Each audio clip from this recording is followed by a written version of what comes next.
The old ambulance station functions broadly as an arts centre, but it's really unique in the fact that we've got 10 offices where people can have a creative business. We've got 2 galleries for exhibitions. We've got a 80-seat theatre and 2 other meeting rooms. So there's heaps that the community can access in terms of what the building offers. They value that we're really trying to bring good workshops and good performance projects into our environment, so they can have initiatives themselves, or they can come along and learn new skills. And business management and entrepreneurship have been a big theme for us, and the community's appreciating the fact that we've got a good knowledge base. We want people to be successful. The old ambulance station is an old building, so that funding is absolutely essential to just making the building health and safety proof. But without that foundation, we would be really struggling.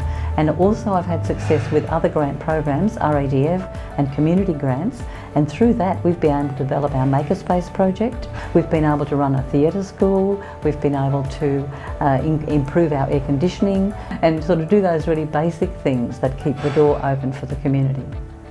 What the council has created here is an opportunity for at least 10 creative businesses to get a leg up, for a couple of years to come in at a low rent and to meet in a community of support and to find their way to become successful. People are travelling from all over the coast to come here for different activities because they say, oh, I feel like this is my creative community. They look around the room and they say, this is where I belong, this is home.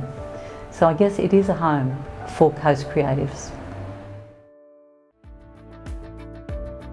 The Friends of the Coulomb Lighthouses is primarily about looking after this precinct.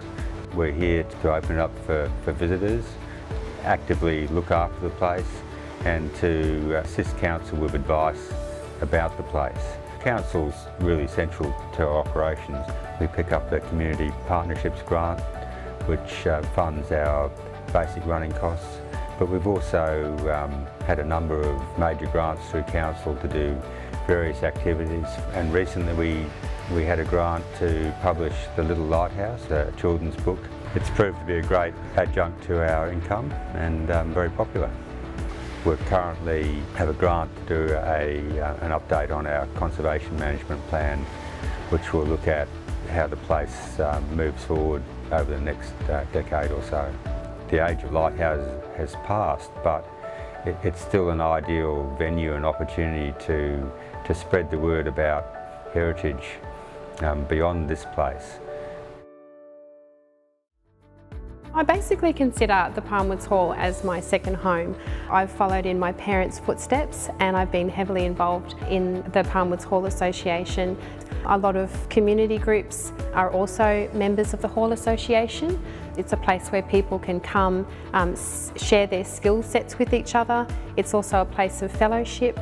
Council provides support for the day-to-day operation of the hall through the Community Partnership Funding Program. We provide a venue, and there is a lot of non-for-profit community groups that do use the hall. Through our fundraising efforts, we are able to offer the use of the hall at a very low cost. So I think without that service, a lot of the community groups that use the hall wouldn't necessarily be able to exist. Additionally, through Council's Major and Minor Grants program, the Palmwoods Memorial Hall Association has been able to invest in valuable modifications to the hall, media equipment, community Christmas parties and the creation of a community digital platform to improve and augment its services to the community.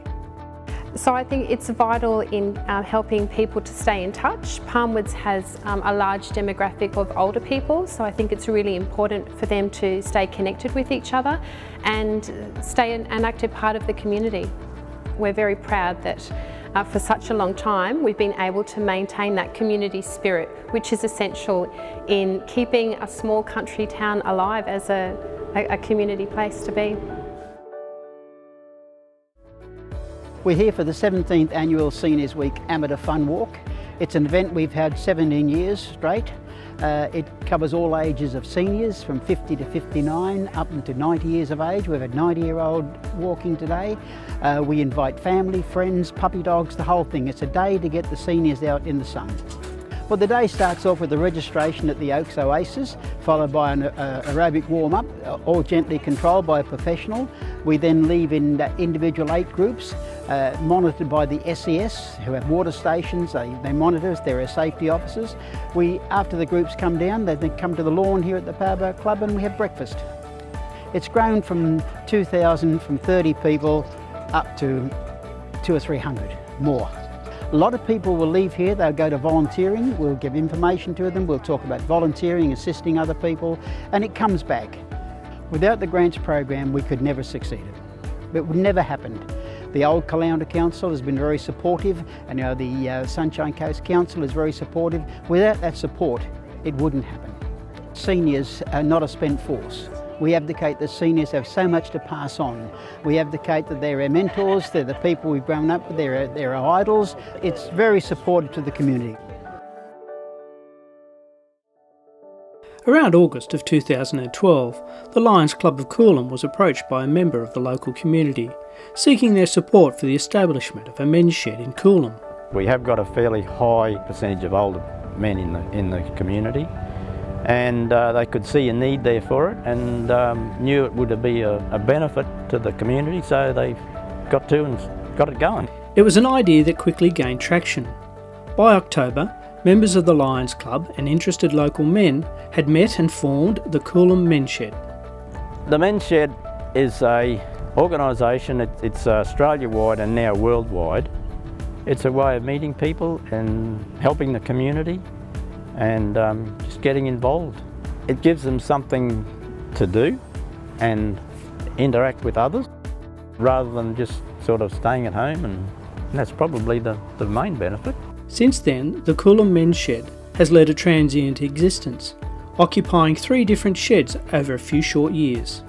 In 2014, the path to a permanent home became clearer, with the identification of a parcel of land behind the Coulomb Industrial Estate. It'll give us a facility to accommodate more members, because where we were in a warehouse, it was so compact. Now, with the support of Council, together with state and federal government grants, their permanent home is finally taking shape. Well, in the minor grants, it was to do with machinery, like tools and that sort of thing. The major one was towards the building of the shed. The cost of the shed is in the vicinity of $70,000. A couple of our members have put in substantial amounts.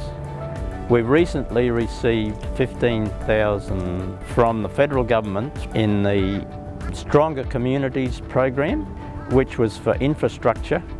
The shed will have a terrific workspace, as well as an area with disabled access, toilet facilities, an administration area and a lunchroom. Because of our limited capabilities so far, we have mainly woodwork. With the new facility, we can offer a lot more. Coulomb Men Shed are excited that their new shed is finally a reality and are extremely thankful to Council for their support. We provide the services for children from 2 to 3 years old right through to adults to do lots of levels of gymnastics. Got a lot of kids of all descriptions that participate in the sport for fun and activity. And also what we do offer is some of those elite gymnasts go on and do other things in the community that we see already. Jordan Mercer and Alana Boyd, to name a couple. And that assists in that profile of healthy living in the community and hopefully encourages young children to participate and get involved in the sport. We've been successful with 2 grants in the Sunshine Coast Grants program over the last couple of years. With the Community Partnership Funding Program, we've received $12,000. Now that's went towards our operating costs for electricity. It's been freed up some cash for us. We've been able to employ more administration staff. We've also been successful in a local council major grant of $20,000 that will go towards our extension. We've been at capacity for nearly 5 years. We also need to offer some better spectating areas for competitions. So we're looking at expanding the gym. We've got a $1.5 million project on the cards that will be performed over the next 12 to to 18 months. One of the key benefits to our extension will be having a facility not only to provide to more children to train, but also having a facility that we can run a large competition, and I'm talking junior and senior competition up to international. Being involved in a non-for-profit organisation is very reliant on funding, and we wouldn't be where we are today without the grants that we've achieved, especially through local council. And it's putting that back into the community and seeing the smiles on the faces and the kids involved, that really what we get out of it as volunteers. Montville has so many attractive attributes. We find that there's quite a number of subgroups within Montville. So the tourism is the obvious one. Within tourism we have the food industry and the accommodation, retail, the arts and crafts as well. So it's quite an extensive list that we represent here. The Community Partnership Funding Grant has been a great blessing to the Chamber. We've been able to administer a number of projects that we would never be able to by having that extra person to cover the administration work. The Christmas campaign is a very large one, but also we took up the Village Wedding Expo, and that does bring a lot of economic benefits to the entire Sunshine Coast Hinterland region. And the other large project that we've run for the last 4 or 5 years since we've had the council support has been the Range Restaurant Awards. And the Restaurant Awards gives us an opportunity to showcase to a wider audience what we've got up here. Not only have we increased the number of projects, we've been able to administer them more professionally, having that extra support.